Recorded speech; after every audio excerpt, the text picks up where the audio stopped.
लोकसभा के मॉनसून और बजट सत्र के दौरान राहुल गांधी और भाजपा नेता अनुराग ठाकुर के बीच जमकर बहस हुई। इस बीच अखिलेश यादव ने भी अपना पक्ष रखा। अखिलेश ने सभापति से कहा, अनुराग ठाकुर मंत्री रहे हैं, बड़े नेता हैं, बड़ी बात कर रहे हैं, दुर्योधन शकुनी तक ले आए।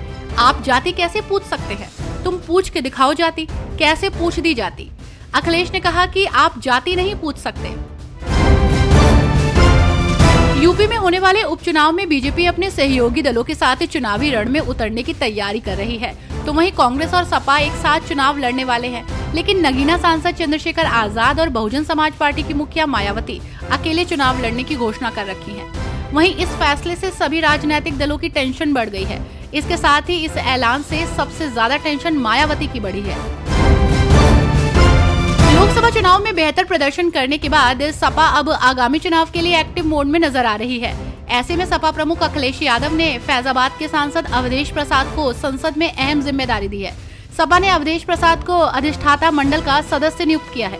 आपको बता दें कि इस बार के चुनावी परिणाम आने के बाद अवधेश प्रसाद चर्चित सांसदों में से एक बन गए हैं। राष्ट्रीय स्वयं संघ के प्रमुख मोहन भागवत अमरोहा पहुंचे। उन्होंने चोटीपुरा में स्थित श्री मदानंद कन्या गुरुकुल महाविद्यालय के समारोह में शिरकत की। इस दौरान उनसे कई छात्रों ने सवाल जवाब भी किए। वहीं एक सवाल का जवाब चर्चा में बना हुआ है। दरअसल छात्रा ने कहा कि आप संघ के प्रमुख हैं, आप प्रधानमंत्री क्यों नहीं बने? इस पर मोहन भागवत ने कहा कि संघ मिलकर प्रधानमंत्री बनाने का फैसला लेता है। इन दिनों सियासी पारा चढ़ा हुआ है। भाजपा में मची अंदर ही अंदर लड़ाई अब किसी से छुपी नहीं है।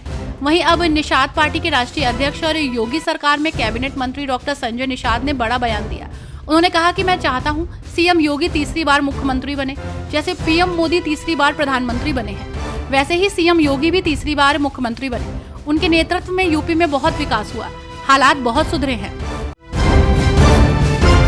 पेरिस ओलंपिक 2024 में 10 मीटर एयर पिस्टल प्रतिस्पर्धा में प्रख्यात शूटर सरबजोत सिंह और मनु भाकर ने कांस्य पदक जीतकर देश का मान बढ़ाया है। इस पर मुख्यमंत्री योगी आदित्यनाथ ने दोनों भारतीय शूटर्स को बधाई दी। आपको बता दें कि इससे पहले मनु भाकर ने 10 मीटर एयर पिस्टल स्पर्धा में भारत को पहला पदक दिलाया था। राम मंदिर निर्माण समिति की बैठक आज समाप्त हुई। बैठक के बाद निर्माण समिति के अध्यक्ष नृपेंद्र मिश्र ने कहा कि राम मंदिर का निर्माण कार्य वर्ष 2024 तक पूरा करने का लक्ष्य है। सबसे बड़ी चुनौती परकोटा के निर्माण कार्य को लेकर है। उन्होंने कहा कि परकोटा का निर्माण कार्य धीमी गति से चल रहा है। हमें उम्मीद है कि राम जन्मभूमि परिसर के अधिकांश काम जुलाई 2025 तक पूरे हो जाएंगे।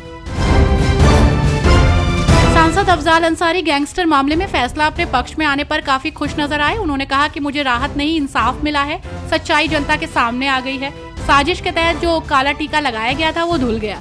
जिन्हें लोगों ने न्याय के पक्ष में मेरा साथ दिया, मैं उनका जीवन भर ऋणी रहूंगा।